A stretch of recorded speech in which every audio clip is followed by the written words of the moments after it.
어제 코스피가 장중 연고점을 또 갈아치웠습니다. 최근 이 같은 코스피 랠리의 배경에는 정부의 정책들이 밀접하게 맞닿아 있는데요. 이런 시그널이 정말 국내 경제에 미치는 영향은 무엇인지, 그리고 마냥 좋기만 한 건지 저희가 짚어보려고 합니다. 자, 이인철 소장님, 네. 어제 코스피가 장중 3,100선을 넘어섰습니다. 그때 그렇습니다. 터치를 했죠. 3,133이었나요? 어때? 그러면서 이제 외국인 투자자들이 2개월 연속 이제 사들이기 시작하면서 이렇게 됐다고 하는데, 특히 어제 좋았던 이유가 있었을까요? 크게 보면 두 가지 이유입니다. 네. 일단 미국 증시가 좋아도 너무 좋다. 어, 이게 나스닥과 네. S&P 500 지수는 네. 연이틀 사상 연이틀. 최고가를 갈아치웠습니다. 여기에다가 상법 개정안이 국회를 통과할 가능성이 높아졌다. 그거군요. 네, 맞습니다. 지금 그동안은 사실 좀 반대 의견을 냈었던 이 국민의힘조차도 네. 상법 개정안을 전향적으로 검토하겠다라는 이제 입장 선회로 이제 돌아서자 네네. 금융지주사들 그동안 이제 지수 상승을 주도했던 게 지금 조방원, 지금 조방원. 지주회사, 금융사, 네. 조선, 방산, 원전주였거든요. 이런 주들이 또 다시 이제 주목을 받고 있습니다. 자, 그러다 보니까 외국인 투자자들의 경우에는 사실 연초만 하더라도 계속 셀코리아였어요. 맞아. 팔기만 했었죠. 맞습니다. 그런데 지금 5월, 6월 두 달 연속 국내 주식을 사들이고 있고요.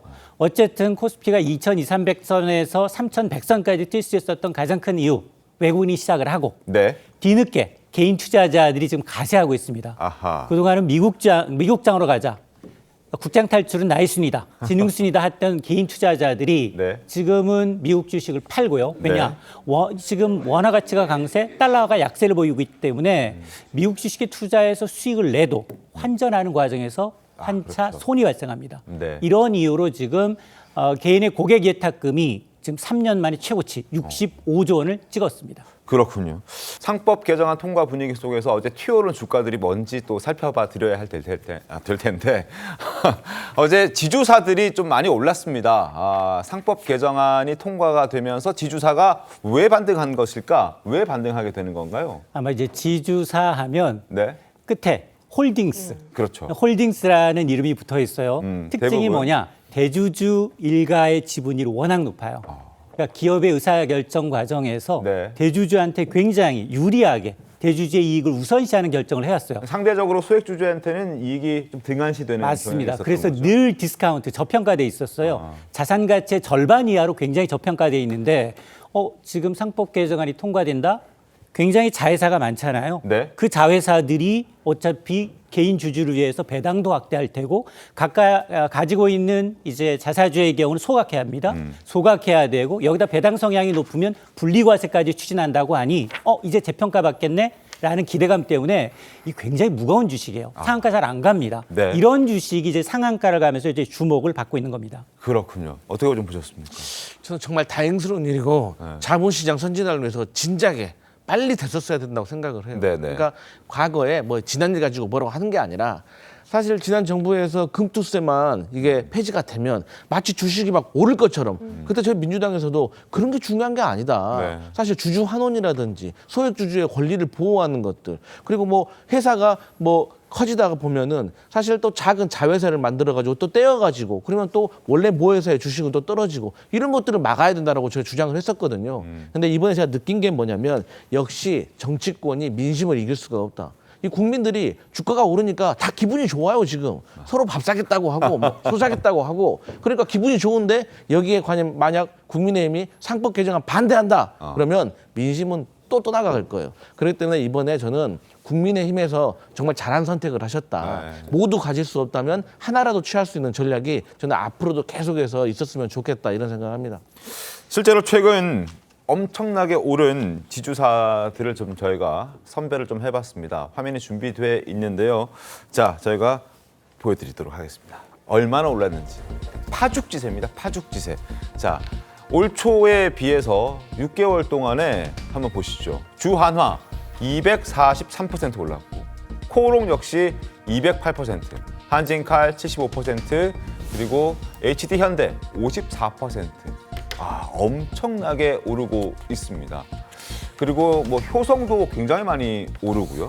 효성은 또 이 지주사의 대표주라고 좀 알려져 있어서 굉장히 이렇게 급상승하고 있는 그런 상황입니다.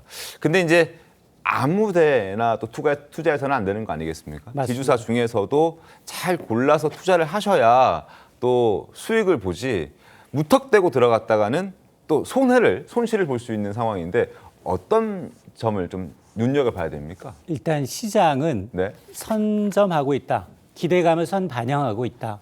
왜냐하면 개인 투자자 1,400만 명의 민심을 뒤집을 수가 없어요. 국민의힘의 이제 전향적인 이제 입장 태도의 변화도 마찬가지입니다. 네.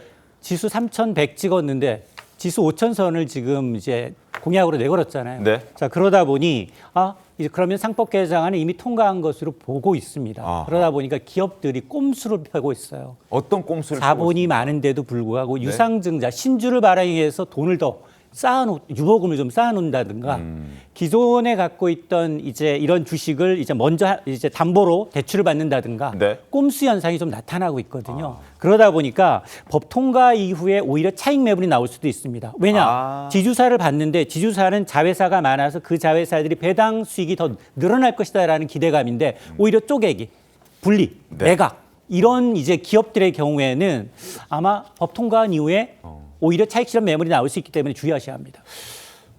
그렇다고 해서 이제 뭐 A 홀딩스, B 홀딩스, C 홀딩스 이렇게 봤을 때는 그 중에서 잘 선택할 수 있는 방법은 없을까요? 일단은 저는 이제 개인적으로 보면 네. 물론 뭐 배당 성향도 중요하고 그리고 이제 이 PBR 역시 자산 가치 대비 얼마나 주가가 저평가돼 있냐도 중요하지만 사실 홀딩스는 자기 매출이 없어요. 자회사들의 매출을 통틀어서 네. 그의 지분만큼 가져오는 거거든요. 그러니까 이런 걸 좀 곰곰이 들여다보시고 정말로 배당 성향이 높은지 네. 우리나라 배당 성향이 상당히 낮습니다. 평균 26%밖에 안 돼요. 이게 다른 국가들 하물며 이제 중국보다도 낮습니다. 중국이 30%가 넘어요. 그렇군요. 예, 그러니까 이 성향을 잘 봐가면서 네. 배당 성향이 정말 좋은지 현금 유보금을 쌓아놓고 정말 실제 투자로 이어지고 있는지 꼼꼼히 내용을 좀 들여다봐야 돼요. 알겠습니다. 도움이 좀 되셨으면 좋겠습니다. 신통방송 시청하시는 여러분께서도.